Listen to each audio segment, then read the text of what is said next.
Don't learn safety by accident. Always follow the MGL life-saving rules. Let us learn what are the MGL life-saving rules. The life-saving rules set out simple and clear do's and don'ts covering activities with the highest potential safety risk.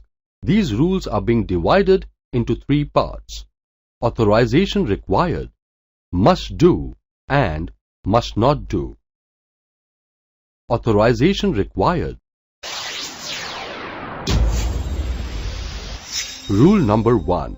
Obtain authorization from person in charge before overriding or disabling safety critical equipment. Rule number 2. Follow prescribed journey management plan. Rule number 3. Obtain authorization from person in charge before entering a confined space. Confined space such as trench, valve chamber or water tank can contain explosive gas, poisonous air or other dangers such as lack of oxygen, things that can fall on you or you can fall from. Authorized access keeps you safe. Confirm with the supervisor or person in charge that it is safe to start work. Follow the requirements of work permit. The attendants should approve and control access to the confined space and have means of communication with the person inside confined space. Rule number 4. Rule number 5. Work with a valid permit when required. When a job has the potential of causing serious injuries or death, it is necessary to formalize agreed upon work procedures. This prevents instructions from being missed, forgotten, or misinterpreted. It also serves as a checklist to ensure that all hazards, protective measures, work procedures, and general requirements are reviewed with and understood by the assigned workers. A work permit serves as a record of the authorization and completion of specific work. The authorization must be provided by a competent person after all the necessary conditions have been met. Rule number 6. Ensure risk assessment completed and controls are in place before starting any job. The aim of the risk assessment process is to remove a hazard or reduce the level of its risk by adding precautions or control measures as necessary. By doing so, you have created a safer and healthier workplace. You should ensure risk assessment completed and controls are in place before starting any job. Must do.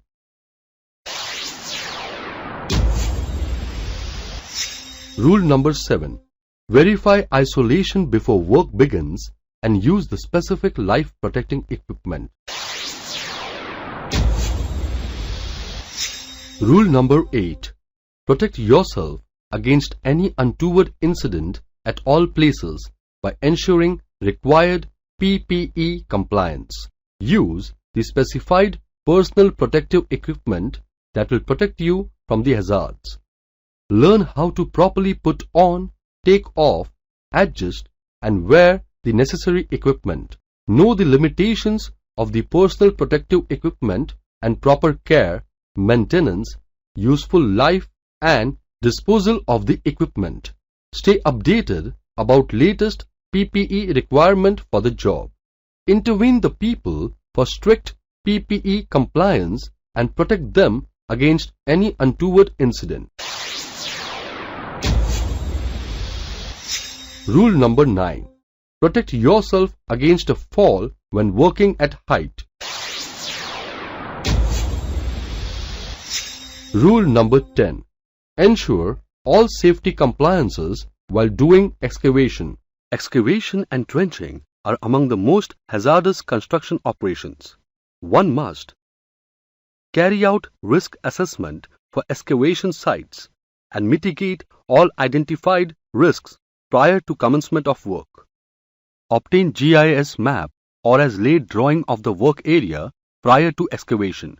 Visually inspect the excavation area for other facilities, sources of ignition, etc. Obtain excavation safety permit HSERE 037 for working on gasified or non-gasified network. Know underground utility first. Mark them on ground. Isolate them if possible. Deploy STC-trained workmen at site. Wear required PPE and deploy fit-for-use, well-insulated excavation tools and mechanical equipment. Ensure slope cutting, step cutting of soil. Provide adequate escape ladders in the trenches, crossover plates and dewatering facility. Excavated muck to be kept at least 300 mm away from the edge of trench. Use plastic barricades with pictograms. Consider hazards of overhead electrical lines also in case of mechanical excavations. It is critical to determine the exact center line and depth of the gas pipeline. Once the pipeline has been positively located, continue hand digging at regular intervals to ensure the mechanical excavation maintains a minimum of 500 mm clearance from the pipeline. Any mechanical excavation method shall not be used within 1 meter bucket width of JCB of the natural gas line without first hand digging to expose the pipeline. Do not perform any mechanical excavation closer than 500 mm to the pipeline. If a gas line is found during excavation within the excavation area that is not identified on the GIS map, do not assume it is an abandoned or ungasified line. Stop all work and call MGL Gas Emergency Control Room to identify the line. If a gas line is not found at the expected location based on the GIS map or prior knowledge, stop all work immediately and call O&M MGL Construction Supervisor. No work to be done until the gas line is positively located and visually identified. Never assume the depth of a buried gas pipeline. Never assume a pipeline is not there because it was not found. Rule number 11.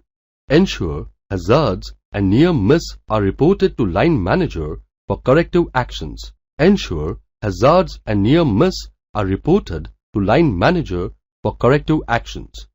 Observe for hazards, near miss and safety suggestions when you are at site, office, store, etc. Report it to line manager or on intranet for corrective actions. Have a continuous follow-up for closure of it. Intervene immediately if unsafe act or condition is observed and stop the task if required and correct it then and there itself as far as possible. Appreciate the people who are reporting it positively. For online reporting, refer MGL Intranet.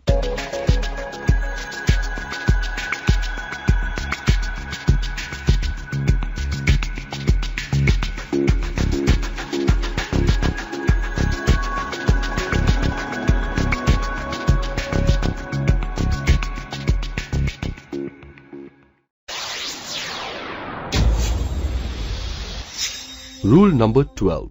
Wear your seat belt. Drivers and passengers should always use a 3-point seat belt. Exceptions: vehicles where only lap seat belts are available and public transport where seat belts are not available. Check that your seat belt works properly. Keep your seat belt properly fastened while in a moving vehicle. Check that everyone in the vehicle is wearing a seat belt properly before starting driving. Intervene when your fellow passengers are not wearing seat belts properly. Must not do.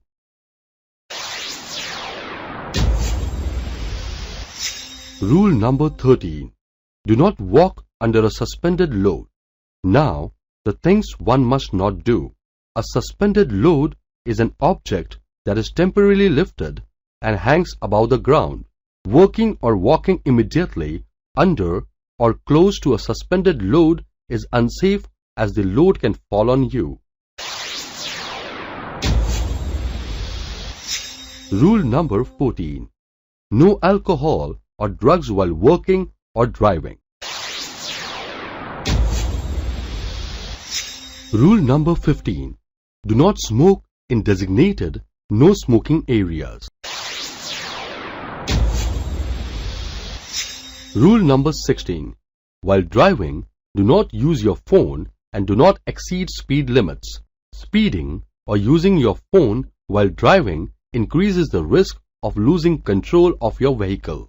If you are a driver, you should not use a mobile phone or pager, send or read a text message, or use a hands-free mobile phone device. Stay at or below the maximum allowable speed for the road you are driving on, as indicated by road signs or journey management instructions. Adjust your speed to the prevailing conditions.